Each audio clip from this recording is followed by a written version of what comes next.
It's time. It's cozy time with Catbird Angel, so grab a cup of tea. I got wormwood tea here. It's very bitter, but palatable with some honey. I got tarot cards, runes, psychic messages for you downloaded, Ethiopian Bible, Brandon and the Aliens from 12 Impossible Things Before Breakfast. So get comfy.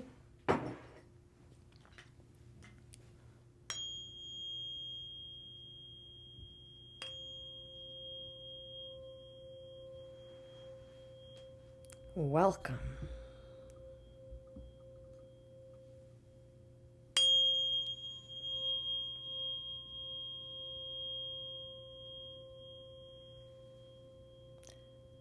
A song came in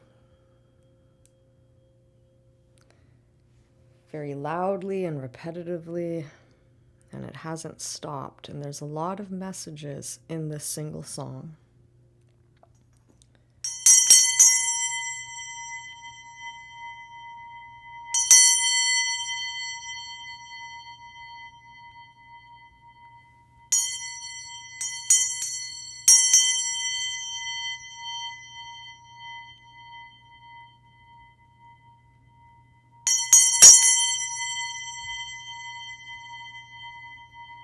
And you all know this song.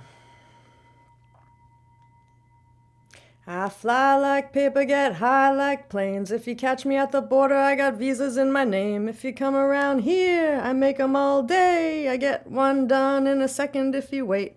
I fly like paper, get high like planes. If you catch me at the border, I got visas in my name. If you come around here, I make 'em all day. I get one done in a second if you wait. Sometimes I think sitting on trains.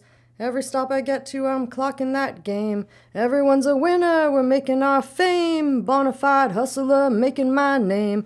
Sometimes I think sitting on trains. Every stop I get to, I'm clocking that game. Everyone's a winner, we're making our fame. Bonafide hustler, making my name. All I want to do is bloop, bloop, bloop, and up and take your money. All I want to do is bloop, bloop, bloop, and up and take your money. Ooh, pirate skulls and bones, sticks and stones and weed and bongs. Running when we hit 'em, lethal poison for the system. That repeats again, pirate skulls and bones, sticks and stones and weed and bongs. Running when we hit 'em, lethal poison for the system. No one on the corner has swagger like us, hit me on my burner prepaid wireless. We pack and deliver like UPS trucks, already going to hell, just pumping that gas. No one on the corner has swagger like us, hit me on my burner prepaid wireless. So, M.I.A, third world democracy, yeah, I've got more records than the KGB, so no funny business. Are you ready, y'all? Some murder? Okay, so there's some gangsta action. Clearly, there's talk about weed being poison. Someone just asked me in the comments yesterday, Manoa has emailed me last year asking me the same thing. I'm like, I don't answer questions in email. And you're asking the same question all the time about weed. What do I think about weed? Is weed good for you? Does it affect you, man?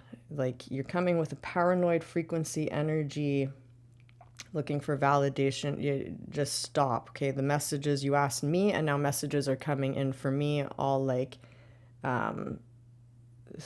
throwing weed as if it's poison. Now, I've worked with the entire plant kingdom through many, many lifetimes, so I never shame a plant. I believe all plants deserve respect, and especially marijuana, because it's not only a medicine, but it's also has the perfect balance of omega-369s in the seed. It's a textile. It's an oil. It is, all plants sacrifice themselves for our life. It's a symbiotic system on planet Earth. It's only on planet Earth where we have this miraculous plant kingdom human symbiotic system. Regardless, any medicine that you take, should be used in ceremony and not disrespected. You're disrespecting a plant, it's the same thing as disrespecting a person. So think about that, and what happens when you disrespect a person, there's lashback on yourself, right? So if you disrespect a plant, there's going to be lashback on yourself as well, maybe, you know? Substances either help or hinder or do nothing, and it's every case and individual is unique. But it's pretty obvious you need to stop. You asked me, for you, I say take a big long break, get clear. Okay, this message is coming in loud and clear for at least one person. Someone's traveling, it's clear. And you're feeling high about making plans to travel. Yeah, baby, if that's you, write in the comments. I'm getting Mexico and Miami, these kind of vibes. Christopher Walken also came in. So maybe someone's going to have a walk-in, a Christ-like walk-in, or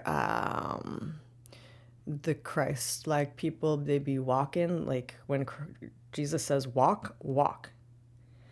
There's also like this stubborn dark alien species that like Doctor Who gave a chance to already. It's like this mother fire alien spiky thing, like, no, I want to eat the Martians, and like you already gave her a chance to like go on her own planet where she'll be safe with all of her eggs and nasty like her alien stuff, and she didn't want to go. She wants to eat the Martians, and it's like if you let her stay on that planet, that dark alien species, it's known to make holes in planets and just live inside the planet, making holes and holes and holes. And this reflects in the last client I had's body. They're in the inside of their body. I think that's the person's mother, maybe, is reflectively. So this reflects for a lot of people.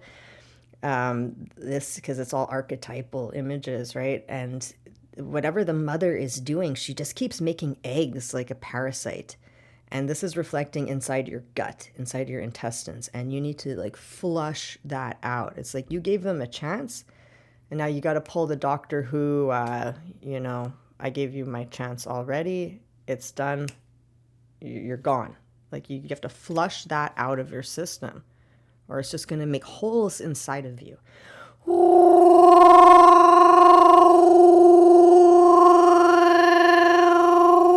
You must protect your planet. Your body is your planet. Human beings are not as they seem. There are entities, dark alien forces attached to them, like Klingons. You cannot let them in.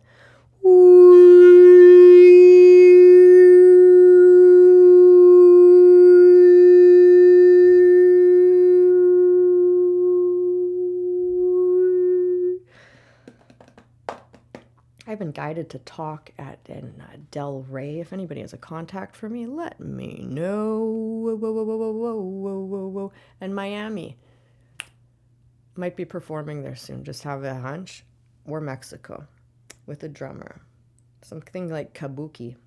Kabuki is this ancient Japanese performance thing. It's my oversoul just wants to like vibe with the audience and channel and perform something new.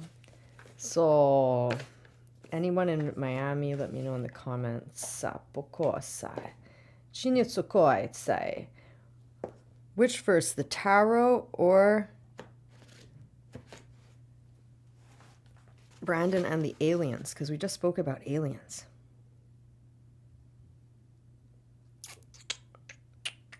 We'll pull one card and then read, and then we'll do a full tarot and rune. But just one card. At the bottom is temptation. That's the devil. Step back, Satan. I rebuke you. So we're not attached to anything. So this is a Four of Fire on its head. The Four of Wands, this is like should be the marriage card. You know, there's a hole in the foundation, and she's playing a flute. She seems very lonely with the four lights above her. think this is a woman who dreams of marriage. It's all in her head. Maybe it was a pipe dream because she's playing her little pipe, isn't she? And can you see this? This is a hole here in stone. Shorokoshi anasai. Very beautiful colors, aura of this person, very sweet soul. But somewhere over the rainbow, it's that kind of vibe going on. You can't have a hole in your foundation. You got to go examine that hole. You got to go right through that hole. That's how you escape that energy of your pipe dream, where that's all it is. You want to make it a reality, go through the stone like an outlander. Be transported through the singing stones. Righto, we'll leave them out anyway. Brandon and the aliens. Brandon saw the first alien on Monday, and he stopped for a quick look. This is from the book 12 Impossible Things Before Breakfast. Written by Jane Yolen, not me. I have no rights to this book. This is fair use. Shipukosai. Brandon saw the first alien on Monday, and he stopped for a quick look, but he didn't tell a soul what he saw. Not at first. He didn't think anyone would believe him. He hardly believed it himself. He had been cycling home from Freddie's house, and he was late as usual, so he didn't mean to stop at all, but when he caught a glimpse of the alien squatting partway behind a rhododendron bush next to the bike path, he had to look. Who wouldn't? The alien was gray and rubber-legged without a visible mouth, and about 5 feet tall, which was taller than Freddie. It was eating a live robin, eating it but not in an ordinary way, and there were these strange juices. As gray as the alien, but lumpy, like an old moldy stew someone had forgotten to clean out of the pot, sloshing around its feet. It was pretty disgusting, even to Brandon. And he was the one in his family who liked the movies with the grossest special effects. He could smell the alien from where he was, and it didn't make him want to get any closer, like burnt eggs combined with unwashed hockey socks. Oh, he blinked, and the alien was gone. All it left behind were a few robin feathers, and that smell. Brandon saw the second alien on Tuesday, and he didn't tell about that one either. Even though this one was green and was finishing off a squirrel, Brandon figured no one would actually believe him about the aliens anyway. He had a reputation, after all, and it wasn't exactly for telling the truth. His father said he stretched things too often, and his mother said he only had a nodding acquaintance with reality. His teacher had once called him a name that rhymed with fire, and not in a joking way either. On Wednesday, he saw the third alien, a red one, eating a raccoon. By then, it was really too late to tell because by Wednesday, everyone knew about them. And the aliens were moving up and down the food chain faster than anyone could imagine, eating all kinds of animals, from birds to squirrels to rabbits to raccoons to cats and dogs. The way everyone got to know about the aliens was that old lady Montague's barn cats disappeared in an awful gray slosh while she watched from her kitchen window. She dialed 911 immediately, plaguing the police with stories about 3 Martians landing. Of course, she'd done that before, so they didn't really believe her right away.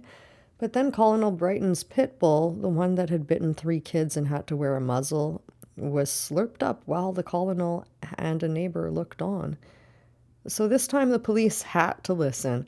However, by the time the police arrived, all that was left of the dog were a couple of toenails, its heavy chain, the muzzle, and that awful smell.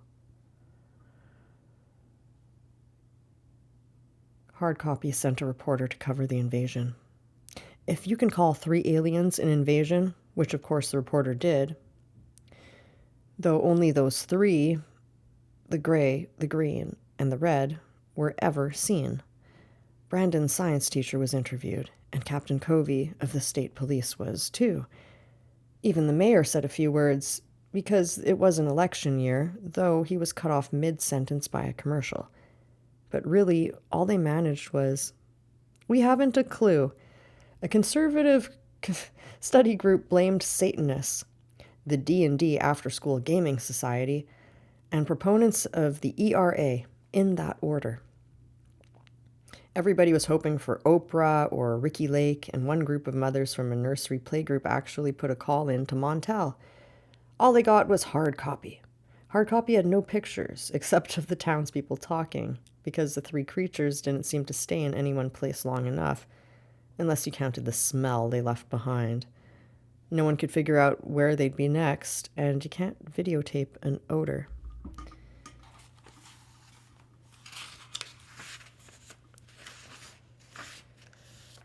The reporter should have interviewed me. I could have told him plenty.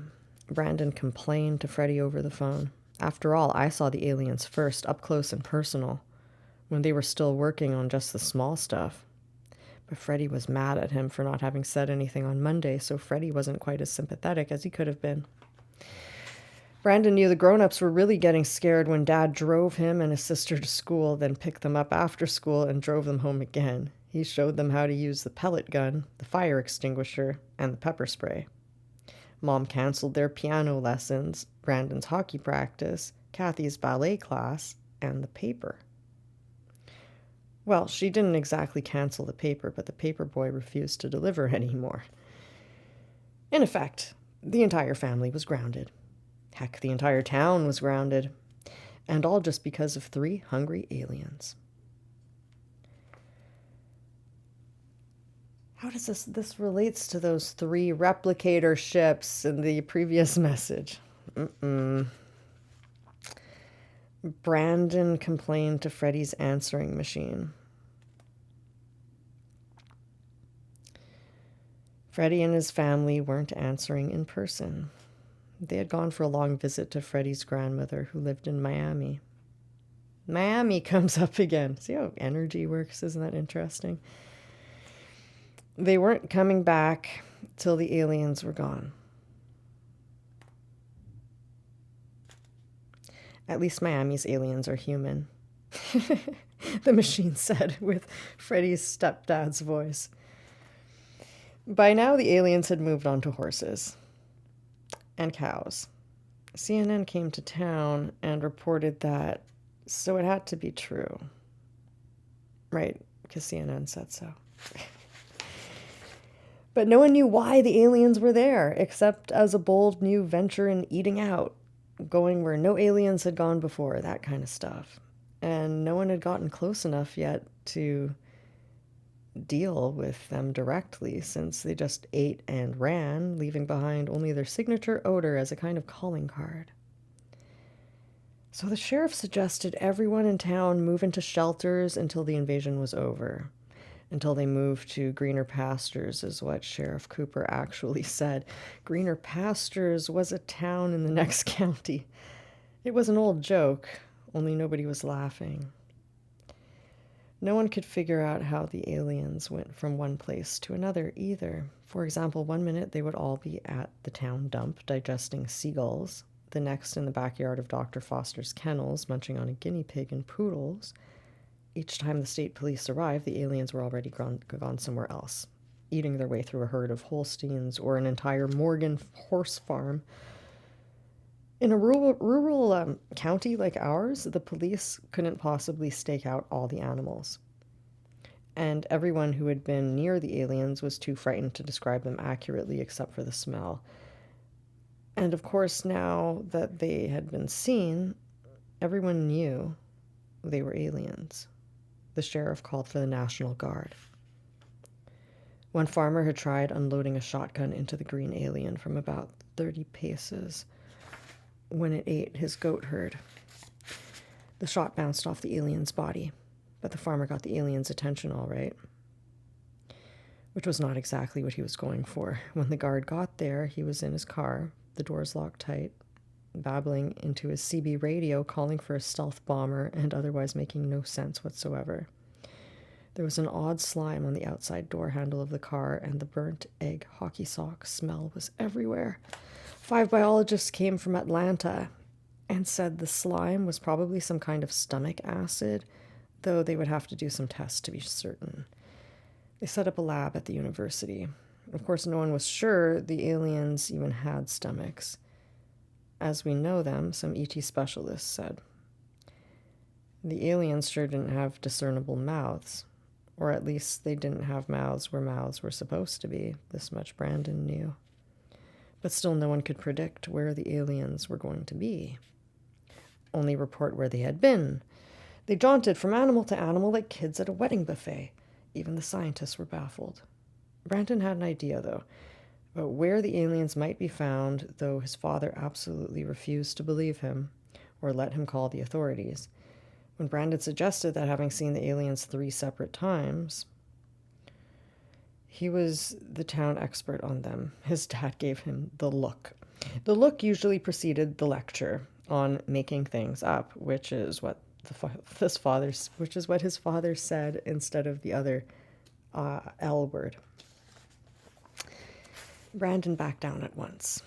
After the look and the lecture, he was usually sent to bed early. That was not part of his plan.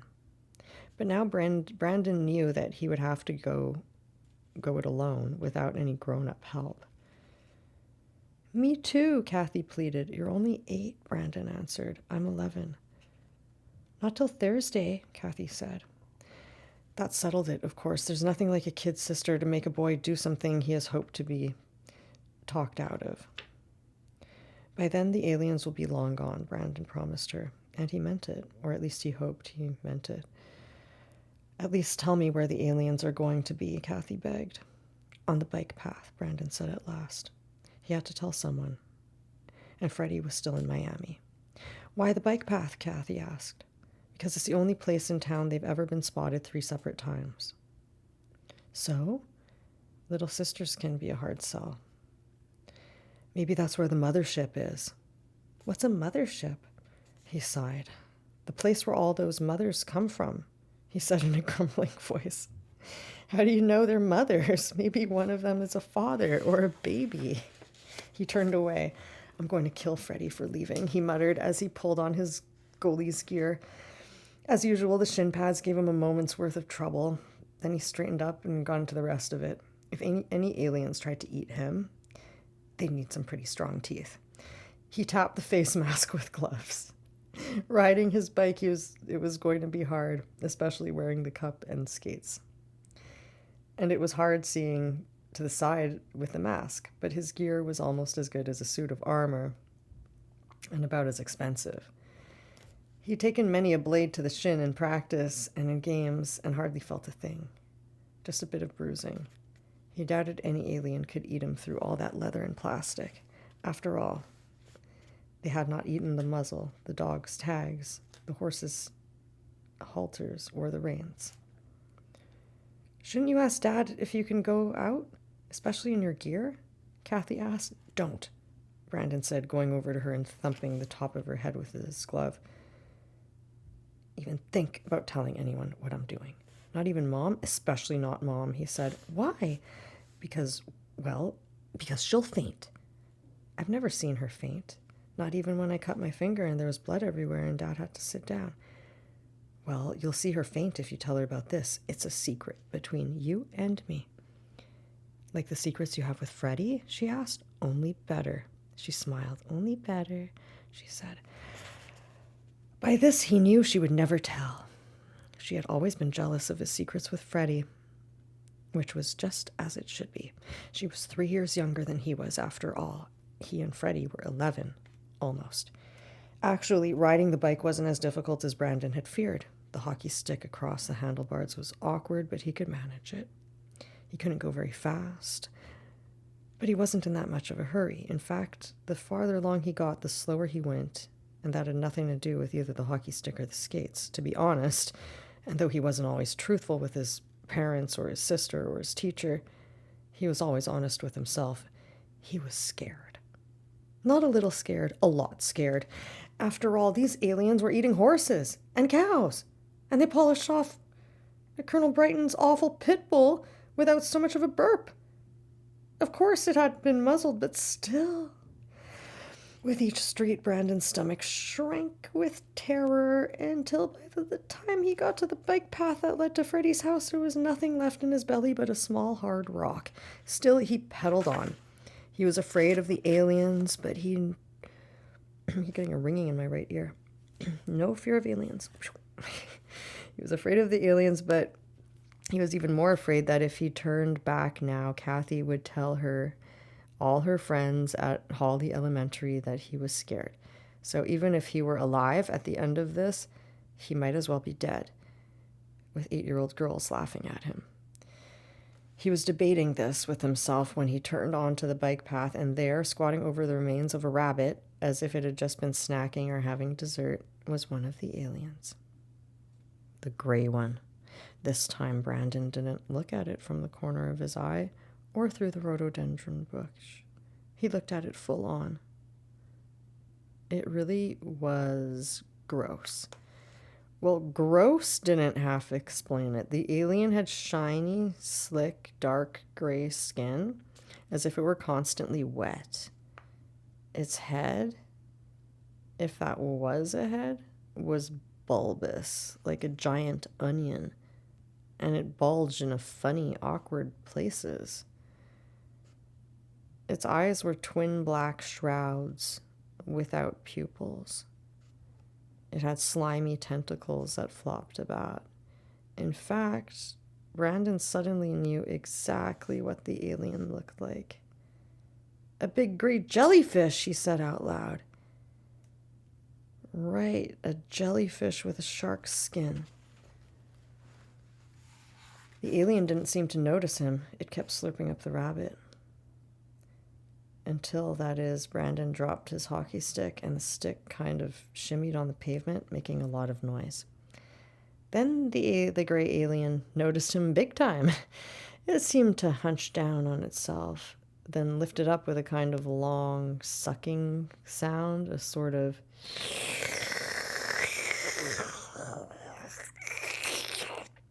slurp.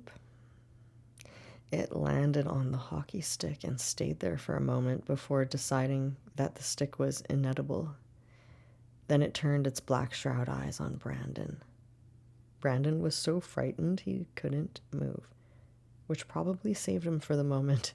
Clearly the alien only ate living things, and living things moved. Brandon wasn't moving. He was too scared to. Suddenly there was a sound behind him, and a little voice called out, "Brandon, where are you?" He turned his head slowly, cautiously, and looked through the mask's slit. That was when Kathy's bike came into view. The alien turned its head too. Then it turned its body, and as if swimming through both air and time, it focused on her. "Oh," Kathy said in a voice that was little and frightened. "Oh, don't move!" Brandon cried out. "Don't move a muscle, Kathy!" But his voice was straining through the mask, and Kathy was clearly too far gone with fear to hear him anyway. She braked the bike and tried to go to turn back the way she had come. But the bike wobbled left, then right, then fell over, with Kathy still on it. And the alien hunched down on itself and began to lift up. That's when Brandon lost it. No one, alien or not, messed with his little sister. He got off the bike, reached down, picked up the hockey stick, straightened up, and charged. Of course, it was a bit awkward because he was wearing skates. There wasn't any ice around. It was being the middle of August. He was sweating like stink from fear and from the heat. Perspiration ran down his face, making him almost blind behind the mask, and he was still holding his bike. Whatever heroics he had planned turned at that moment into pure disaster. He tripped over something in the bike path and fell onto the alien, hockey stick flailing. "Oof," he said, and geez, and His hockey coach would have benched him for that kind of move. The alien completely forgot about Kathy, though. It raised up a bit, made a slurping noise, which, close up, sounded like the whirring of a giant mix master, only worse. Ooh, there was a sudden sharp spray like soapy water that further obscured Brandon's vision. And then the alien landed on him, sliding down like a kid on a banister from his head to his feet, totally encasing him in a wet dark that smelled a little like second-day underwear, more like the boys' locker room after a game, and a lot like a whole pot of burnt eggs. For a moment, Brandon was totally without feeling or thought, and then he realized that he was about to die. About to die, and there was nothing he could do to change things or to say goodbye.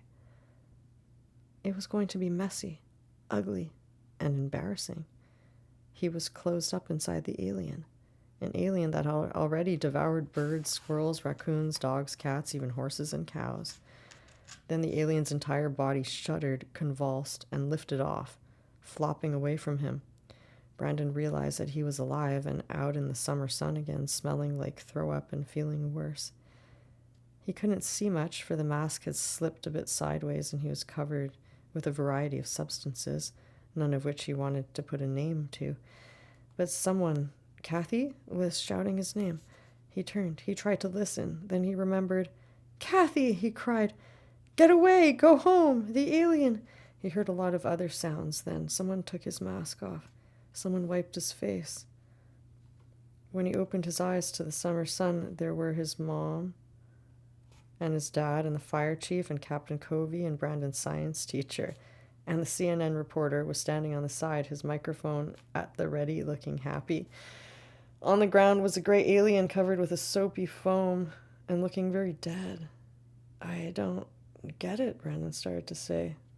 Then the reporter moved in. "What does it feel like being the brother of a hero?" the reporter asked, shoving the mic under his nose. The two words didn't connect. Brother? Hero? "He feels fine," his mom said. "We all feel fine," his dad said. Kathy was crying. "I had to come," she was blubbing, "because I left Mom a note, and I had seen the aliens on the bike path and was going there." She snuffed loudly.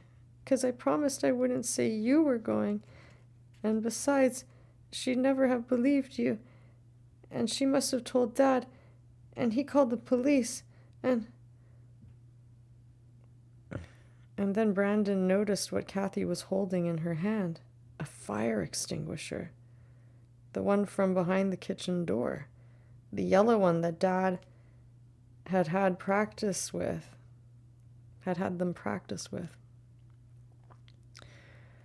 There was something still dribbling out of the nozzle. Foam. He looked down at his feet where his skates were covered in the same foam. And covered with something else as well. He didn't want to know what the something else was. The sheriff lured the CNN reporter away from Brandon by talking into his microphone.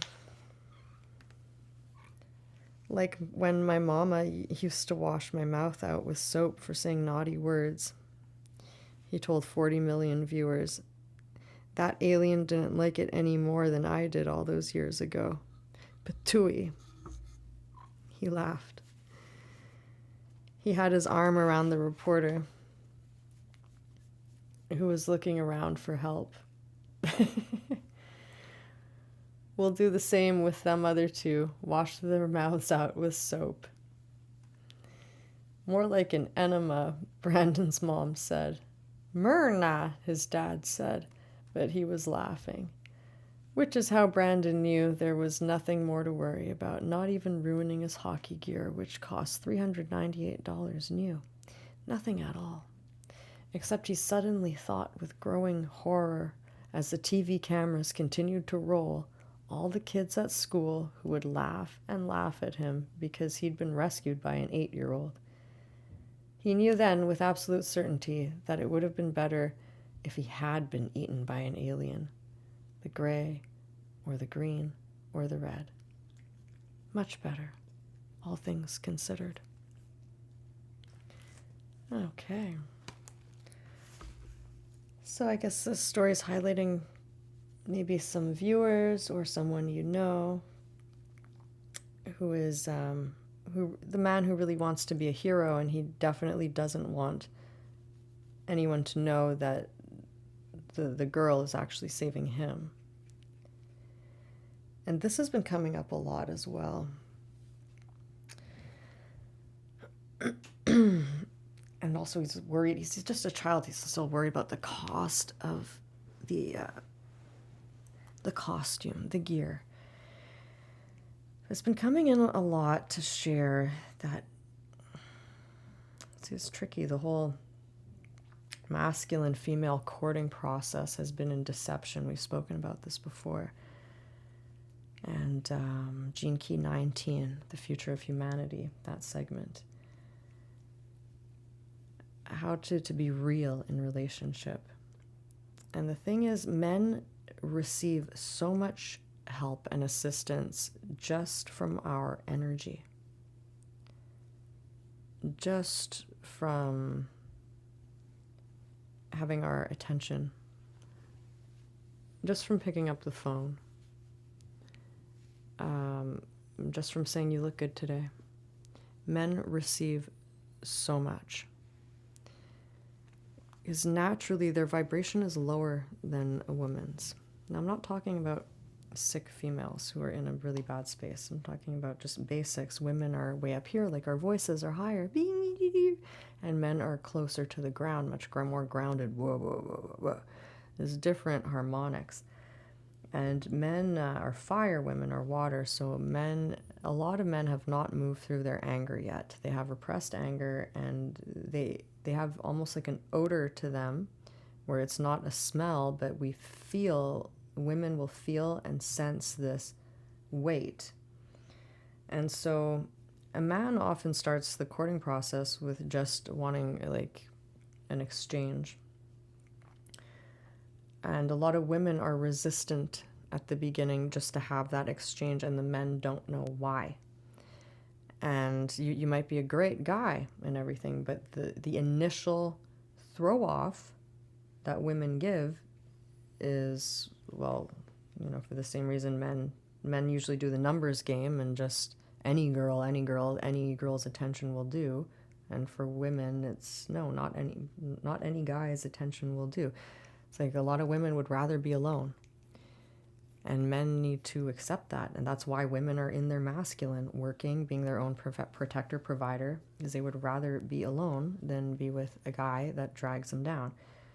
So essentially, if you want a woman to be in her feminine, you have to immediately, before you even know her, do some protecting, providing to get her to feel safe. Like, oh, this is a masculine where I can step into my feminine. I don't have to think about protecting and providing for myself, because this man is thinking of my own safety for me. He is not trying to get something from me. He is protecting me while he wants my attention. He's providing something. Which is why traditionally men would pay for the coffee or the dinner. It's not equal, because it's never equal. A woman's energy is higher. It's much higher. So women don't receive much, and then men having a physical body exchange. For men, it's like they just ate a good steak. It's a great memory. It's something they put in their trophy bucket or something. It's not the same for a woman. Women do not want a large body count. Women would rather not remember that one night stand. It's like women, sex is different. You're entering their body, and it's time women started valuing themselves. If you want a man to value you, is the thing. It's hard for men to remember the value of a woman when so many women just give it away for free. But essentially, what are you getting from a woman that gives away her body for free? She's exposing a part of her soul, but she's not even, she's doing it in fear the whole time herself. It's like she's afraid that you won't like her unless she complies to you wanting to open her before she's ready to be opened, kind of thing. Men try and control in this way. all because they don't want to be embarrassed by a little girl. See, that's the crux of it, the root in that story is just underneath it all, there's too many men who are like an 11-year-old boy, almost 11, wearing full-on hockey gear like armor, so they can't be seen or anything. And they do all this to try to impress the world, not just the girl, but impress everybody. And in the end, it's the girl who does the saving, and the man can't handle it. And it's all because of the man's adventure that any story happened. And he should be thankful he's alive and he's brave and he went and did that. But his ego is so easily bruised that he would rather die. So I think some men need to get over themselves. They need to do that inner child work, is the message coming from there. Let's pull an animal, since Kiki is very active today. The owl is on the bottom of the deck, so maybe this masculine is a night owl, or maybe you're a night owl. Wondering what's up with that masculine character wearing the hockey goalie gear.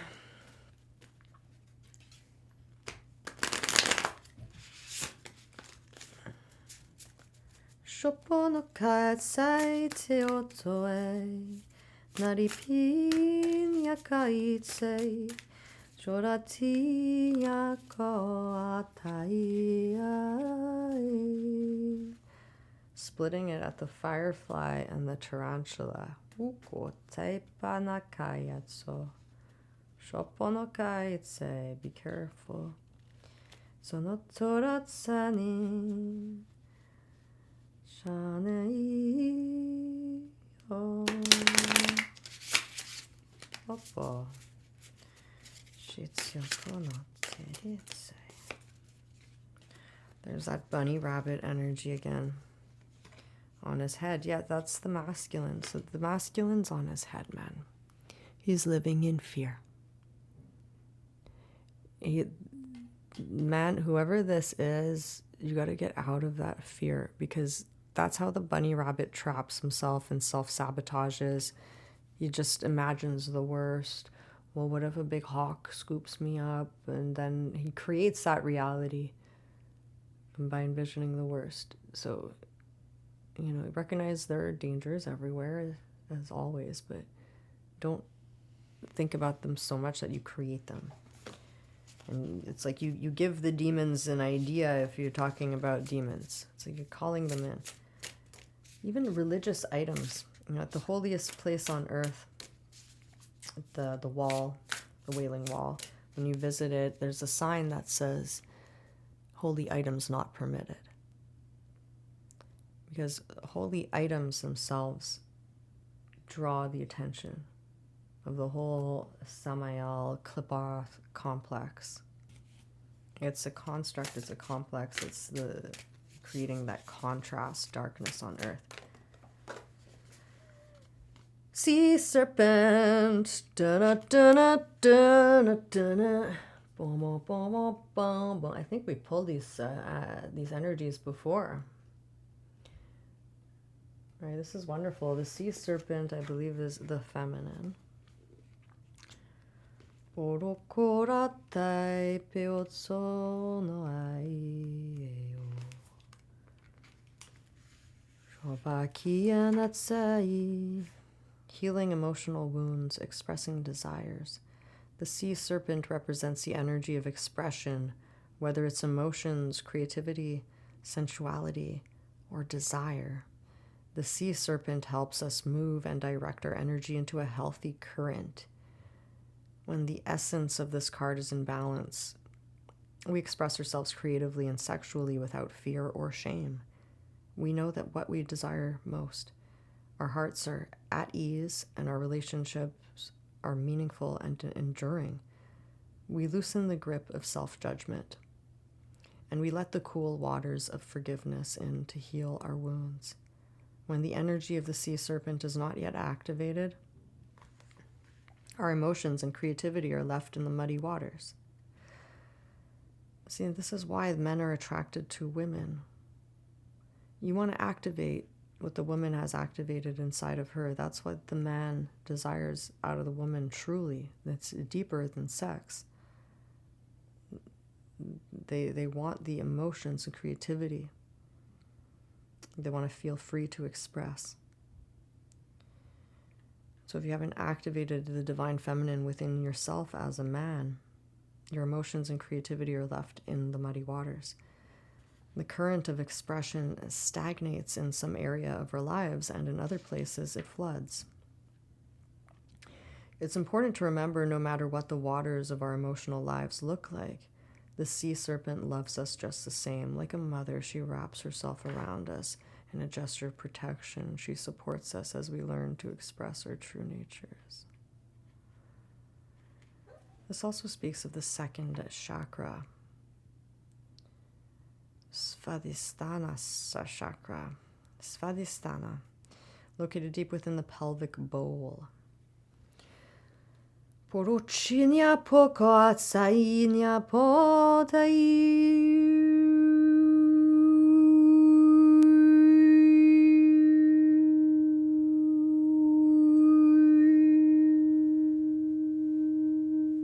This is also Shaddai and Chai. This is our creative center. If you cannot access deep within your pelvic bowl, you're going to be dumping all kinds of body weight in your lower back, cutting yourself off from your financial flow, giving yourself a feeling of insecurity. When you have it in, though, and some people have it in too much, like you have to, it can't be locked. You want it breathing, you know, you want to feel it, but it not be painful. It's known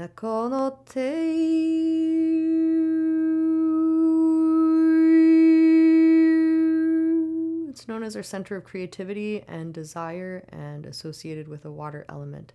Svadhisthana translates as in her own abode, indicating this chakra is the home of the divine mother or Kundalini herself. Shonyakaya pokono etsainya pona ya sai.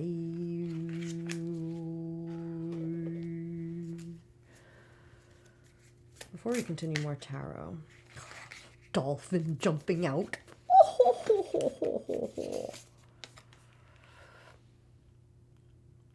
Is someone pregnant? So I was just thinking about having dolphin birth pregnancy before hitting play, and then dolphin jumps out with the buffalo and the raccoon. I think there's a lot of playful energy that's bright and beautiful on top of something very solid and grounded. Very solid and grounded, but it's hidden in the dark for some reason. There's some kind of fear with the raccoon, like they almost wonder if they aren't stealing something, or maybe they're just sleuth. There's this mystery of the raccoon here.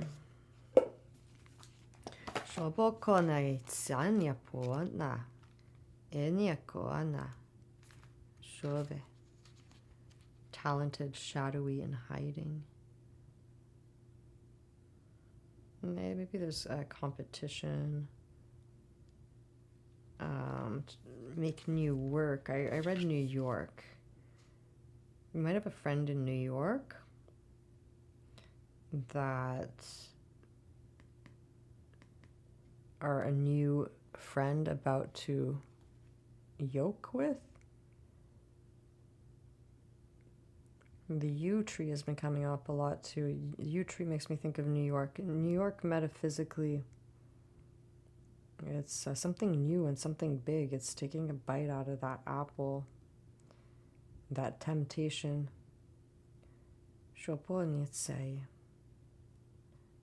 Maybe this temptation is a good desire. That's the thing. The very first card we pulled, that Four of Wands, lacking the foundation. So you got to go right in that hole. What's hiding in the hole is a raccoon. There's someone very talented, but very shadowy, and they're in hiding. It's at play with all artists to greater or lesser degrees. At best, it indicates talent, tenacity, and skillfulness with a particular musical instrument or creative tool. Its shadow side points to an unresolved issue around self-image and success. So maybe this is just a confidence issue, a self-image issue. Sometimes using a stage name or wearing a mask works in an artist's favor. Other times, it limits creativity. Am I who my audience thinks I am? What if I'm ready to grow into something more? Raccoon energy won't let us off the hook until this creative ego fear is resolved. Okay, so this is all caring way too much about what other people think. You're gonna mess yourself up as an artist. You cannot care at all. It's like, if say you want to have a persona, your own catbird, angel, whatever. It's like, and you want to have, say, a logo and a costume or whatever. It doesn't mean you can't change that later on the line. It doesn't mean you can't add to it and change your image later. Like, just go with the flow. What you do as a creative, it's never set in stone. That's the beauty with creativity. You're constantly creating. So when you get stuck in that energy of like all the what ifs of how you're being perceived, that's just an excuse, man. If you dig deeper, it's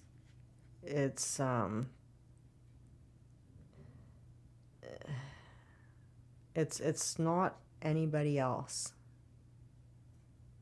Something inside you just doesn't feel free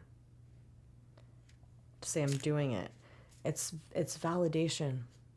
You're waiting for other people's opinion. That's what it is. For their validation. Shaboko atai, and they came out again. How beautiful is this without that hiding raccoon? This is earth and water energy. They go great together.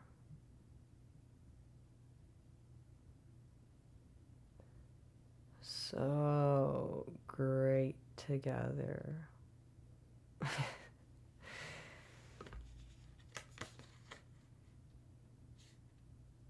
I'm seeing the feminine as the dolphin and the buffalo as the masculine, but it could be reversed. I think here it could easily be reversed. There's a playful energy, playful, emotional, happy, like happy-go-lucky, likes to play a lot energy. And there's also like a really solid, stable, hardworking, more than enough to go around, like slow and steady wins the race, solid, peaceful, like no drama, just wonderful buffalo. This looks like a really good couple. It's just keep that silly raccoon energy at bay. Which Ethiopian Bible, Volume 1 or Volume 2? Kiki, what say you? This one? Okay. This one is Volume 2. Volume 2.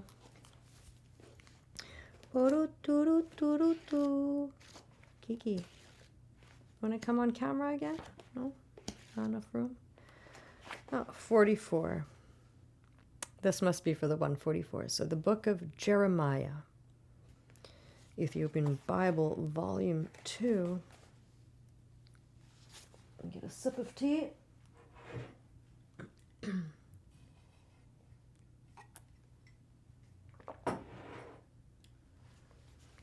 Ring the bell.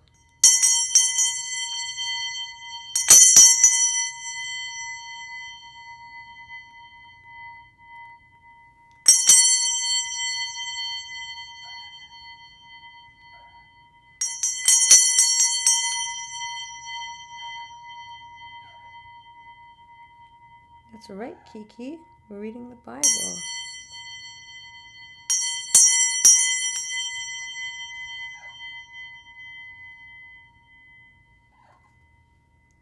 Come here.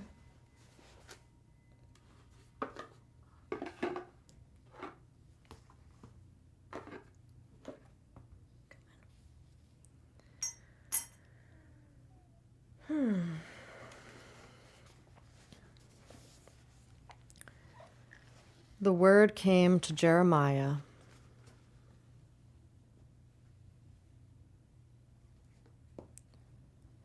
The word came to Jeremiah concerning all the Jews who had lived in the land of Egypt, who lived at Migdol, and at Tapanhes, and at Memphis, and in the country of Pathros, saying, Yahweh of armies, the God of Israel, says, You have seen all the evil that I have brought on Jerusalem, and on all the cities of Judah. Behold, today they are a desolation, and no man dwells in them. Because of their wickedness, which they have committed to provoke me to anger, in that they went to burn incense to serve other gods that they didn't know, neither they nor you nor your fathers. However, I sent to you all my servants, the prophets, rising up early and sending them, saying, Oh, don't do this abominable thing that I hate. But they didn't listen and didn't incline their ear. They didn't turn from their wickedness to stop burning incense to other gods. Therefore, my wrath and my anger was poured out and was kindled in the cities of Judah and in the streets of Jerusalem, and they are wasted and desolate as it is today. Therefore now Yahweh, the God of armies, the God of Israel, says, Why do you commit great evil against your own souls to cut off from yourselves man and woman, infant and nursing child, out of the middle of Judah to leave yourselves no one remaining? In that you provoke me to anger with the works of your hands, burning incense to other gods in the land of Egypt, where you have gone to live, that you may be cut off, and that you may be a curse and a reproach among all the nations of the earth. Have you forgotten the wickedness of your fathers, the wickedness of the kings of Judah, the wickedness of their wives, your own wickedness, and the wickedness of your wives which they committed in the land of Judah and in the streets of Jerusalem? They are not humbled even to this day, neither have they feared nor walked in my law, nor in my statutes that I set before you and before your fathers. Therefore Yahweh of armies, the God of Israel, says, Behold, I will set my face against you for evil, even to cut off all Judah. I will take the remnant of Judah that have set their faces to go into the land of Egypt to live there, and they will all be consumed. They will fall in the land of Egypt. They will be consumed by the sword and by the famine. They will die from the least even to the greatest by the sword and by the famine. They will be an object of horror, an astonishment, a curse, and a reproach. For I will punish those who dwell in the land of Egypt, as I have punished Jerusalem by the sword, by the famine, and by the pestilence, so that none of the remnant of Judah who have gone into the land of Egypt to live there will escape or be left to return to the land of Judah, to which they have a desire to return to dwell there. For no one will return except those who will escape. And all the men who knew that their wives burned incense to other gods, and all the women who stood by a great assembly, even the people who lived in the land of Egypt in Pathros, answered Jeremiah, saying, As for the word that you have spoken to us in Yahweh's name, we will not listen to you, but we will certainly perform every word that has gone out of our mouth to burn incense to the Queen of the Sky and to pour out drink offerings to her, as we have done. We and our fathers, our kings and our princes, in the cities of Judah and in the streets of Jerusalem. For when we had plenty of food, and we were well, and saw no evil. But since we stopped burning incense to the Queen of the Sky, and pouring out drink offerings to her, we have lacked all things, and have been consumed by the sword and by the famine. The woman said, when we burnt incense to the Queen of the Sky and poured out drink offerings to her, did we make her cakes to worship her and pour out drink offerings to her without our husbands? Then Jeremiah said to all the people, to the men and to the women, even to all the people who had given him an answer, saying, the incense that you burned in the cities of Judah and in the streets of Jerusalem, and you and your fathers and your kings and your princes and the people of the land, didn't Yahweh remember them? And didn't it come into his mind? Thus Yahweh could no longer bear it. Because of the evil of your doings and because of the abominations which you have committed, therefore your land has become a desolation, an astonishment, and a curse, without inhabitant as it is today. Because you have burned incense, and because you have sinned against Yahweh, and have not obeyed Yahweh's voice, nor walked in his law, nor in his statutes, nor in his testimonies, therefore this evil has happened to you, as it is today. Moreover, Jeremiah said to all the people, including all the women, hear Yahweh's word, all Judah who are in the land of Egypt. Yahweh of armies, the God of Israel, says, you and your wives have both spoken with your mouths, and your hands have fulfilled it, saying, we will surely perform our vows that we have vowed, to burn incense to the Queen of the Sky and to pour out drink offerings to her. Establish then your woes and perform your vows. Therefore, hear Yahweh's word, all Judah who dwell in the land of Egypt. Behold, I have sworn my great name, says Yahweh, that my name will no more be named in the mouth of any man in Judah, in all the land of Egypt, saying, as the Lord Yahweh lives, behold, I watch over them for evil and not for good. And all men of Judah who are in the land of Egypt will be consumed by the sword and by the famine until they are all gone. Those who escape the sword will return to the land of Egypt and into the land of Judah, few in number. All the remnant of Judah who have gone into the land of Egypt to live there will know whose word I will stand, mine or theirs. This will be the sign to you, says Yahweh, that I will punish you in this place, that you may know that my words will surely stand against you for evil. Yahweh says, behold, I will give Pharaoh, Hophra, king of Egypt, into the hand of his enemies and into the hand of those who seek his life, just as I gave Zedekiah, king of Judah, into the hand of Nebuchadnezzar, king of Babylon, who was his enemy and sought his life. Shipiosai, so it's karmic retribution time. Yahweh is God's name of armies. As I was reading that, I started feeling a burning in the back right, the back of the liver. So there's a lot of, remember, all is within. Yahweh, this God of armies that is fighting with the righteousness, God's righteousness, the God's wrath. It's being unleashed from the liver. This is a fiery sword.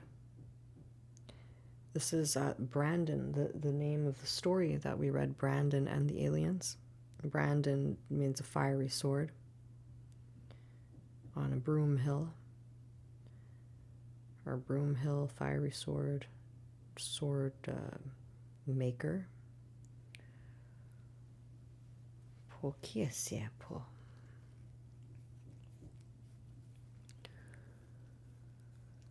Shape yotani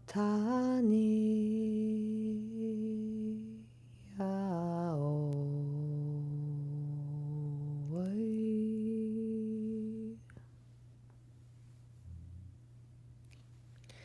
The false god of the sky, I don't believe is... It could be Skynet. You know, this could be the satanic transhumanism.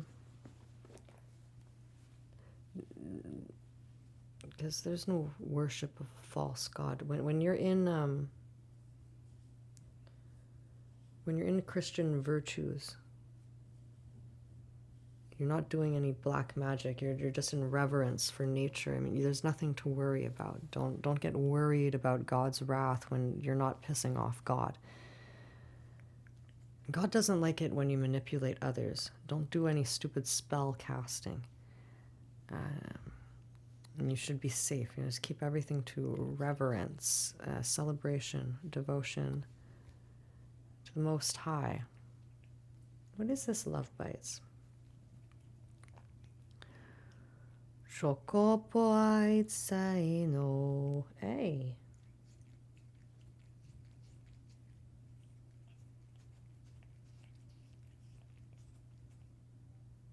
No.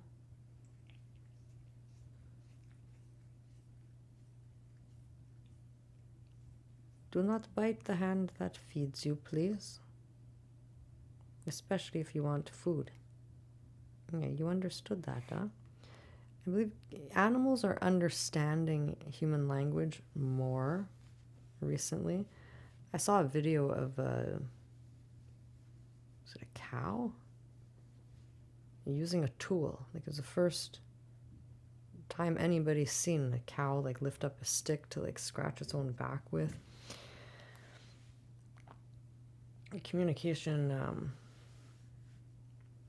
it should be opening up even more with animals and plants, and the synchronicities should become more obvious to everybody.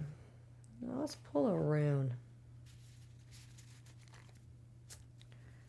The Black Panther is guarding your shadows. Was that your biting energy, Kiki? Black Panther energy?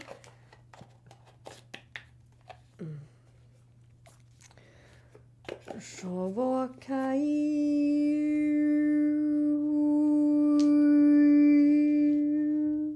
I think that was a message in which she's biting the left hand. Like, pay attention to what your hands are doing. Stay conscious.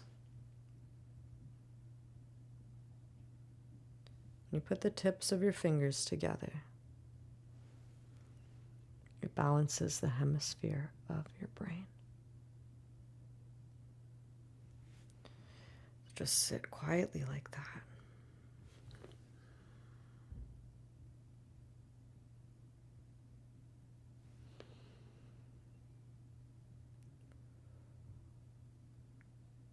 So when activations begin, it feels like a little motor. That's kind of where your chakras are. So for people who are anxious and nervous people, it can be incredibly destabilizing. And that's why forced activations are never recommended. They could really just destroy a person's physical body or make them feel like they're going insane. You know, which one's worse? You tell me. That's why openings happen when essentially it's God. It's God coming in. And God knows the right time. It's always a sequence of time, your headspace, and your own body. And what is... in terms of what may open. And that's why sometimes you may have your gift and other times it may not be there. It's not up to you. When it's God, it's always divine. But there are ways where you could encourage it, I suppose, by getting into the right environment type of thing, but you can never force.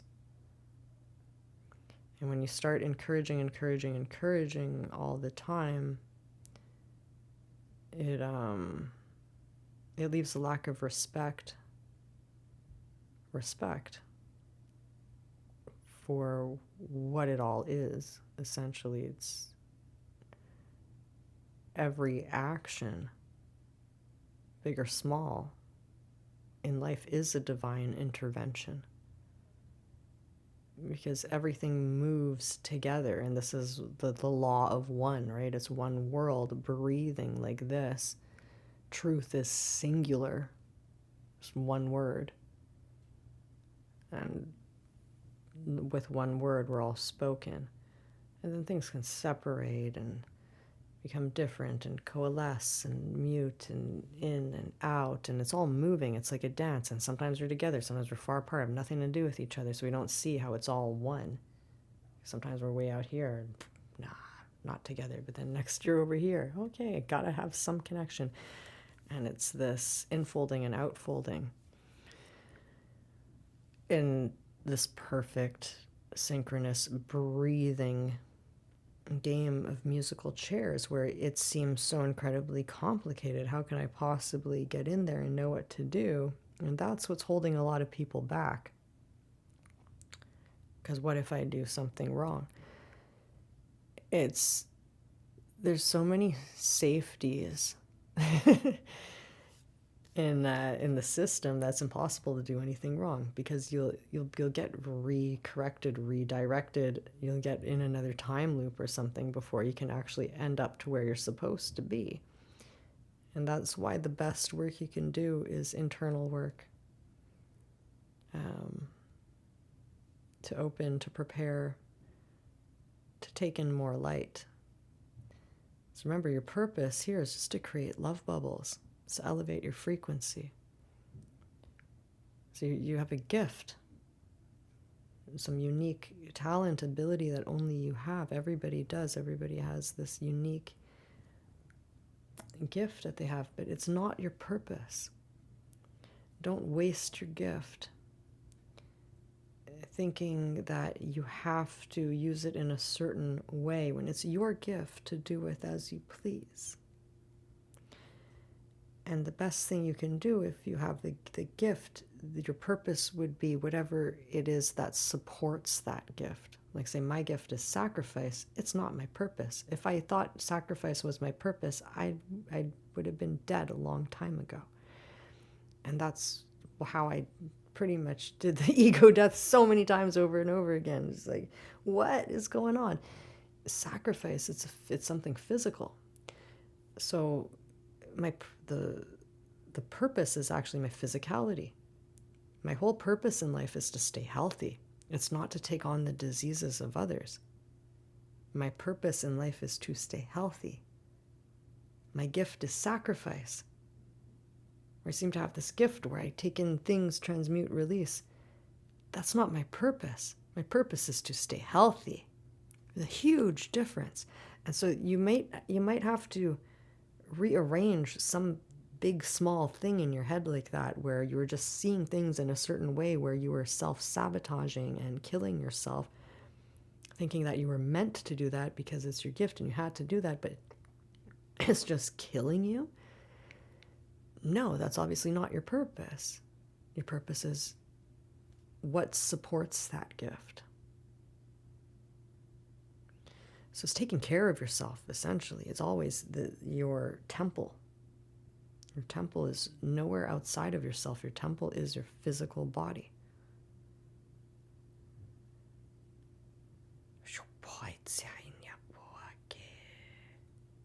Captain of your ship, master of your soul. Let's pull a rune.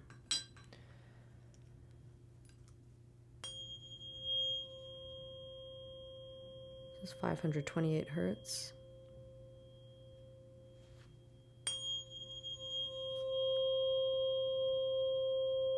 Raki Mukoshai.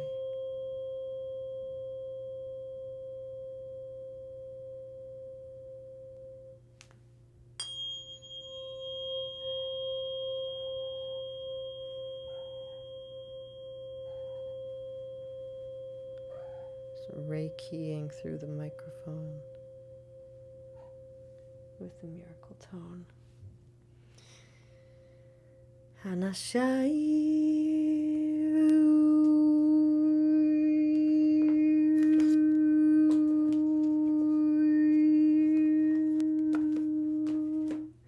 Kiki, come on. No, stay there. She was halfway here.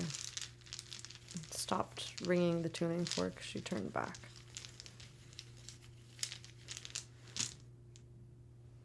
Oh, which one's that? Jera, I think.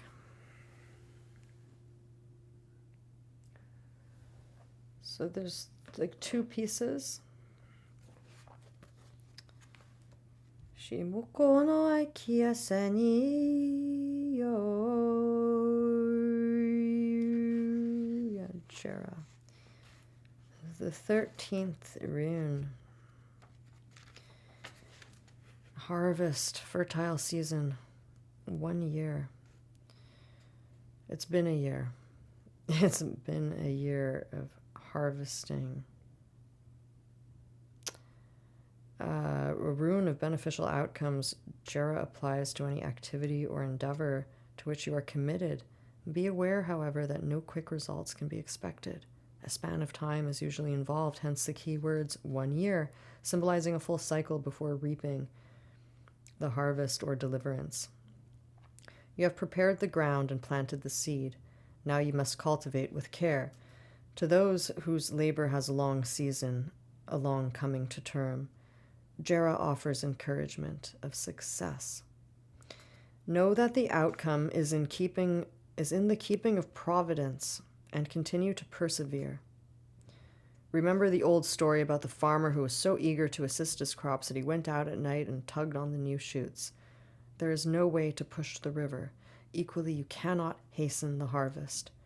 Be mindful that patience is essential for the recognition of your own process, which, in its season, leads to the harvest of the self. So, you may have felt like all year at war. This is the harvest. It's known as the harvest. It's that sharpshooting Billy the Kid. You to pull out all the weeds and the disease is like one bad apple in a basket makes the whole basket moldy. So it's that pruning and taking away, like what we said at the beginning, that Doctor Who alien, like fire alien, spiky, spidery female. She's like, no, I'm not leaving. I eat the Martians. It's like she just wants to stay and fight and lay her eggs with the Martians. And you got to clear all that out. If you want to harvest yourself, you have to stop being harvested. So this whole rune Jera, the harvest, it's been a harvesting war. If you do not want to be harvested by dark alien species as food for her children, you know, you have to be cruel to the ones who are cruel. Essentially, you cannot have compassion for those who are cruel to humans. It's a force, it's a principality, it's not a person. The dark alien, it's puppeteering the person maybe. So you have to get very sharp with the target. It's an aspect of the person, it's not the person themselves. And eliminate out of your territory, out of your body. Because you can't be at war with that. If you're at war with that in yourself, it reflects externally. You're going to start seeing that more everywhere. The news, everything. Hoko poai nyapo. And the good news is the harvest of you is the fruit, that big juicy fruit, that temptation. It's really you. It's that version of yourself that you want. It's nothing external. And movement. This is the horses. We have positive movement forward. We're moving. The tracks have been laid. The buses are going. The pickups here. We good. We good. The good tarot. Temptation again. I'm telling you, that's this double. There's something about this deck, right? There's nothing wrong with having desires. The thing is, you have to detach to be able to receive. It's like you're putting in your order with the waitress at the Universe restaurant, and you're saying, I want this treasure chest of gold, and I want my big juicy love fruit, and this is the order. I'm drawing you a picture of what it looks like and everything.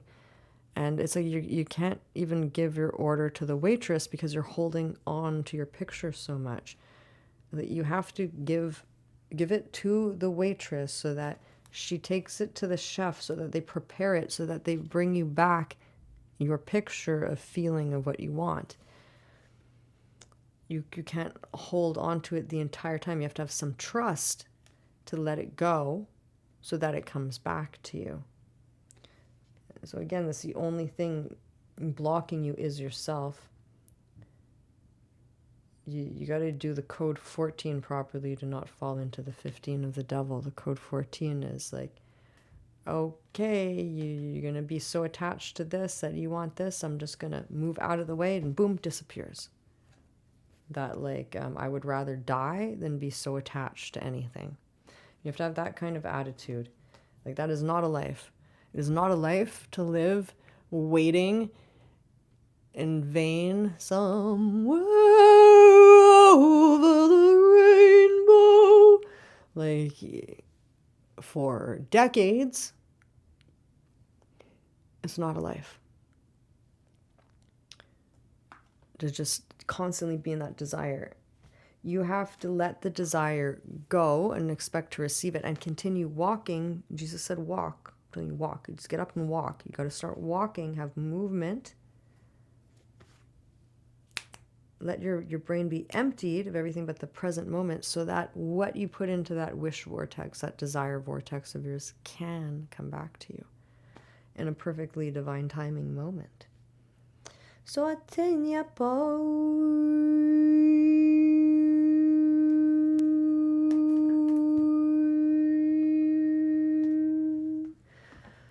Pakianai kyo.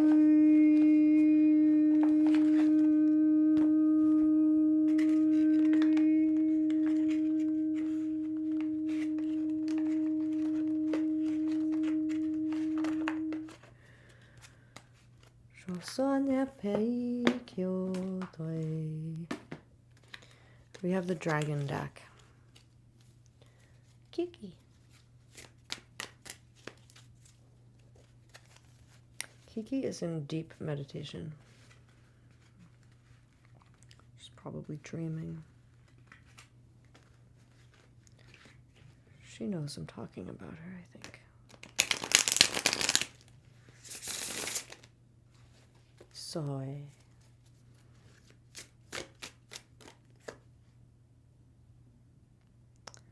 Yeah, someone's a lot like Kiki right now. They're in the Four of Swords energy and deep meditation. See, what we speak into reality, we speak into existence. It's always reflecting until we become so conscious, we can say, what can I personally do with this deep meditation?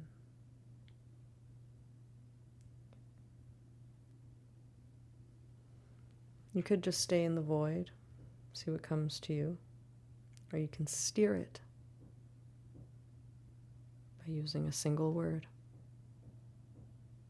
Love. Truth. Your name.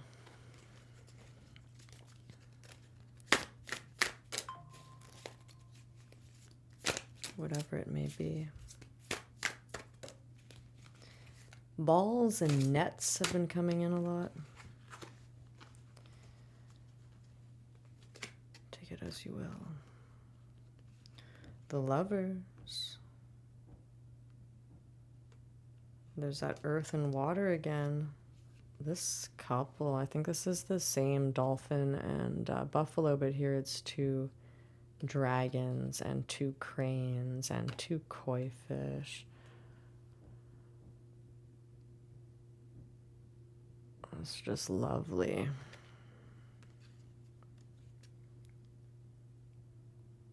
There's someone who's still in the 9 of Swords. They're PTSD. They have to get into the 10 to just end the pain. They're still suffering. You can't start a relationship being in so much suffering. You gotta be like end of suffering. One more. Like kill that old version of yourself that holds on to pain. The 9 is a lot. That's a lot.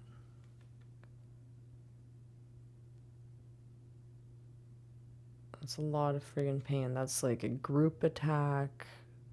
Someone may feel like totally they have nobody. Everybody just wants their blood. It's like a horrible situation.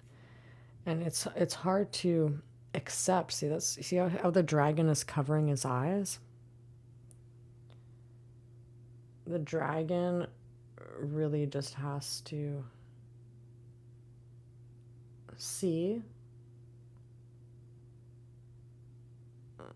Jesus healed the blind.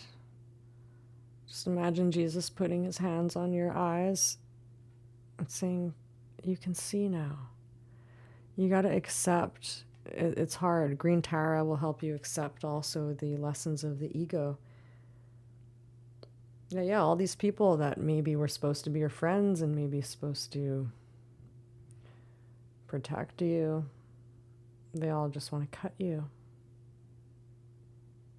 Like, who are you to be bigger than us with these wings?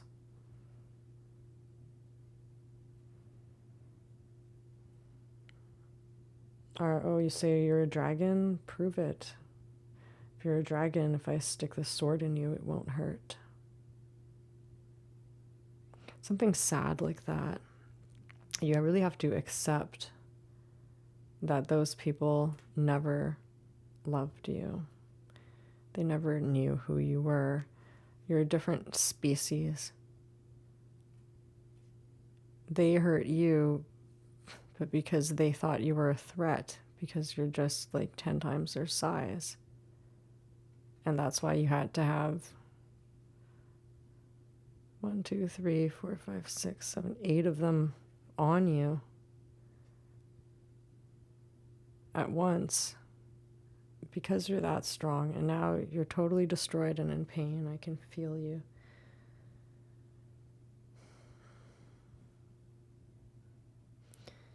But what's going on here is the alchemy of the sword, where your sword is starting to fire up. That's your discernment. That's your truth. You won't be able to see your discernment. You won't be able to see your truth until you take your hands off of your eyes and you open your eyes to the truth. Accept what is hard to accept. Yeah, people suck. But accept what is hard to accept. They were acting out of fear. And that's why they sucked.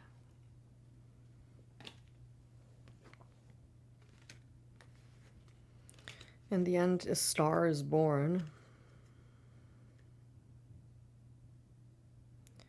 And out of those 8 people that were fighting you, 7 of them are now backing you. Or maybe all 8 of them, but one of them didn't get to go in the sky. He had to stay behind as a red flamingo bird or something because he needed earthly attention. You see how that shifts right there from this horrible, painful scene to being exalted. And I think that's the saint people. You might have transformed some people. It might have been a big transformation.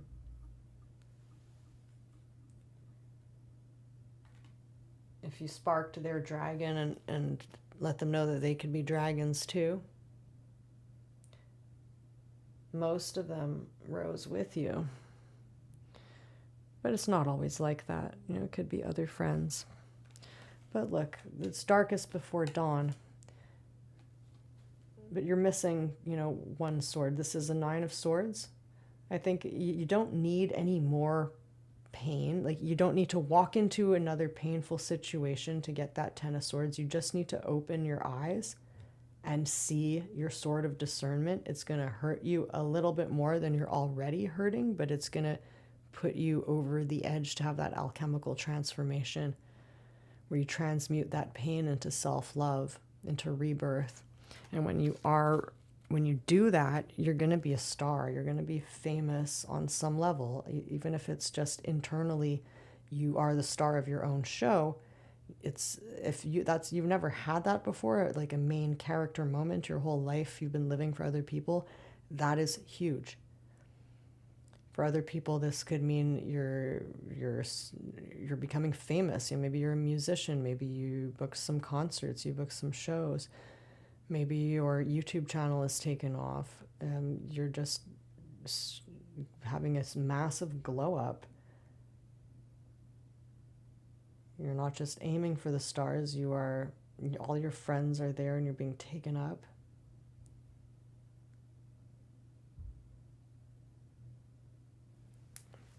The water element that you bring is,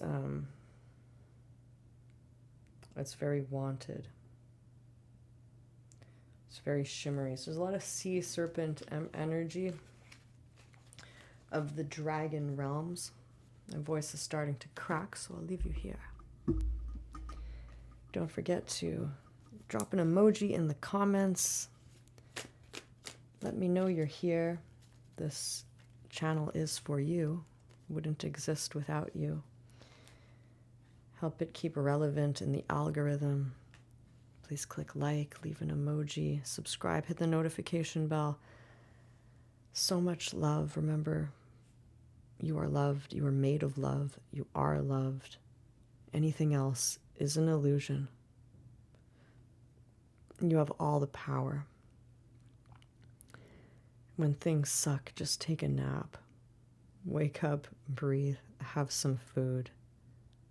Remember, don't let anybody else tell you what to do. You have an internal guidance system. You have your conscience. It's not the same as a chitter chat box of voices in your head. You want to eject that. I guarantee you, when you get all that static, gray cloud, ick off of you, you're great. It's beautiful. That's the fruit of life. Everything is just joy and bliss. It's like natural ecstasy. And it just sucks in the world of contrast with the darkness. Until you decide to choose that, you're constantly going to be confronted with the ick and the darkness. And right now, you got to choose. Do you want the easy, I follow God. I trust in God. I have faith that God is going to lead me to my next step. Or do you want the path of darkness that tells you you're going to die? It's inevitable to do what we say, or you're going to die, and you're going to die anyway. Like, that's how bad the matrix system got. You got to realize that's not true. You're not a slave. You're not under any dark alien's control. You're not under the control of any demonic. You know who you are. You know you are a good person. You repent for past mistakes. You know the difference. You realize you're born into ick and it's not your fault. Everybody's learning lessons. Nothing is anyone's so-called fault. You know, it's all lessons. So we don't harbor any any feelings, because the one thing you can control is how you feel. You can decide to feel. Decide to open your heart. It can be an overwhelm of feelings that you may realize you don't have a choice of how you feel. You're just feeling.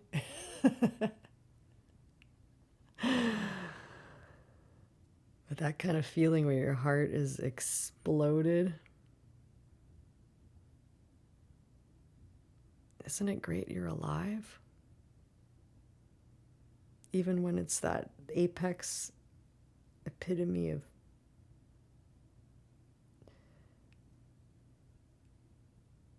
heartbreak or physical break, of the end breaking kind of thing.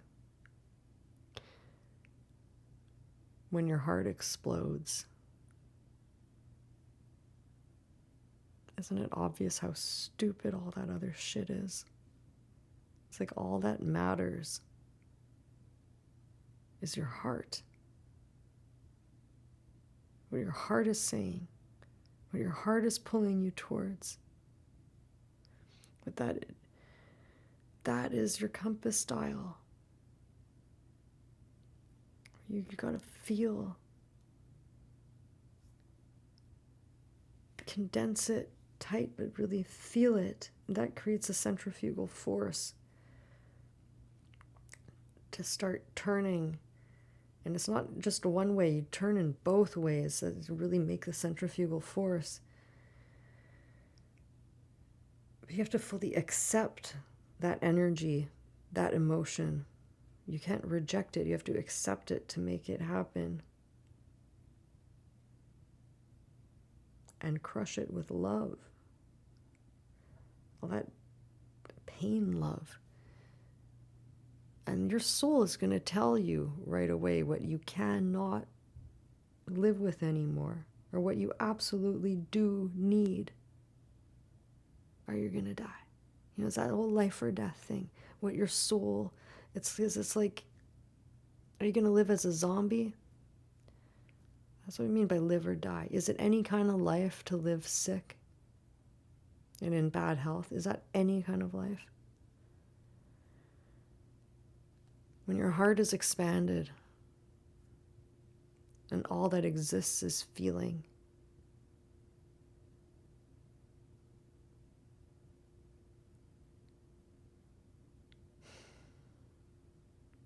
you begin to understand that this is what has been blocked on purpose by systems of power, religion, and control. Because it's God force. When your heart expands for miles and miles and miles, that is God moving the pieces on the chessboard. And that's why you have all these systems put in place to say your emotions aren't important, put on a mask, do this, do that, stuff your emotions down. If you're stuffing your emotions down, you're stuffing God down. And I'm not saying to act like an infant, selfish, stupid, narcissist child, whining with those kind of emotions. I'm talking about your heart. No spiritual bypassing, get very real. Know the difference. There's a huge difference between your ego's emotions and the emotion that comes with a break of the ego. I'm talking about the emotion that comes with a break of the fucking ego. Get in touch with your heart. Otherwise, who the F do you think you are? It's these beautiful moments where who we think we are is breaking, that we discover who we are again. Because we forget. And we're also recreating ourselves all the time. So you have to constantly be reminded of who you actually are by constantly breaking through all that hockey goalie gear armor. Come on, guys.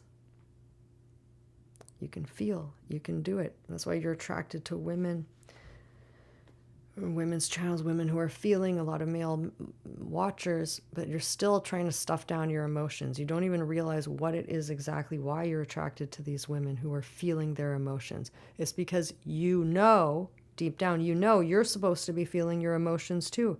It's not as you were taught to deny emotions. No, you have to touch base with your emotions deep down to know exactly who you are, how you feel about things. You need to let go of that repressed anger or you're going to be repellent to women. As the veil lifts, we are all getting more and more sensitive. Get very clear and grounded with yourself, because protector, provider, how are you protecting any woman when you're a threat? You're just a walking threat. You're a walking grenade that could go off at any time.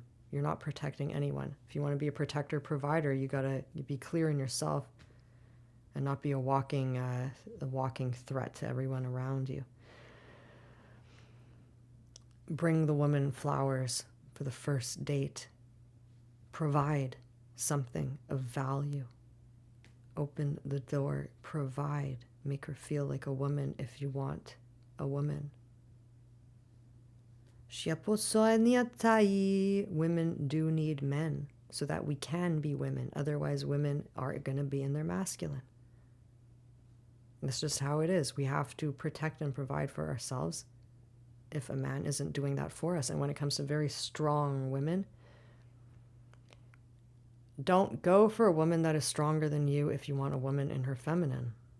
Or it's just not going to happen. It's like that woman is going to naturally, energetically bitch slap you because her masculine is like more solid and more grounded than your own, which is bizarre. And so it's like it doesn't let her go into her feminine anyway. And it's not your duty to push her down. It's just you're not a good match. There are so many different people out there. Just because you're lusting after someone, it doesn't mean you're the match with them. If you're lusting after someone who you're not a match with, that's pretty much guaranteed Queen Jezebel. Evil queen programming. Queen Jezebel can appear as a mother who never dresses slutty, who has never cheated on her husband. Queen Jezebel is across the board synonymous with the evil queen from Snow White. It's just jealous manipulation programs.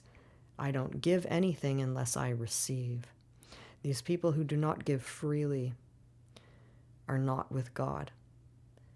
They are with satanic manipulation. And that becomes hard for people to hear who were free givers and then learned not to be free givers because they gave themselves away. They learned to get something back. You learned it wrong. You still got to be a free giver, just don't give freely to manipulators. It's not a question of, I learned my lesson, so now I'm not going to give unless I get something back. No, that means you didn't learn your lesson. It means you're living in fear instead of in faith. And now you moved to the dark side. You went from being in the light free giver to now, I'm not going to give unless I get something back, so that you may as well be manipulating. You see how easily the dark turns the light onto the dark? It's their whole goal. I had to get dragged through so much darkness where it's like they say all you have to do is shine the light and that gets rid of darkness. That usually works, yeah. But when you're so light, all the binding of Samael and stuff hates you so much, they'll put a weapon on you like a man in black that has no soul, so much violent. The only way to defeat them is to out-violence their violence. It's like they make you turn. But they'll only test you at that level when you're so sure in yourself that you know you didn't turn, because you can't turn because that wasn't a soul. It's like things get complex to a point where it would drive a person insane if they're not ready for it yet. And that's why things are revealed in bite-sized pieces, and that's why there is no verbal written scripture like that can be taken word for word in any religion. There's always going to be exceptions. The only truth out of all the religions is just be kind. That's it. That's the law. Be kind. How being kind expresses itself is going to be different in each situation. But being kind is not becoming a follower of the evil queen of manipulation, which was what we read about in Jeremiah 44. The queen of the sky, that's Skynet, dark web, dark alien trickery,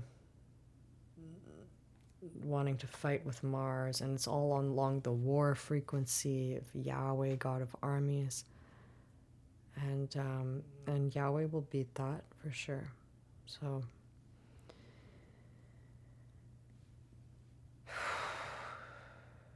you got to pick sides now.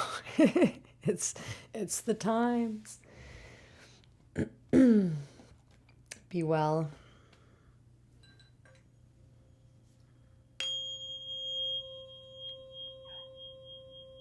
Say goodbye, Kiki.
Watch your thoughts, for they become words. Watch your words, for they become actions.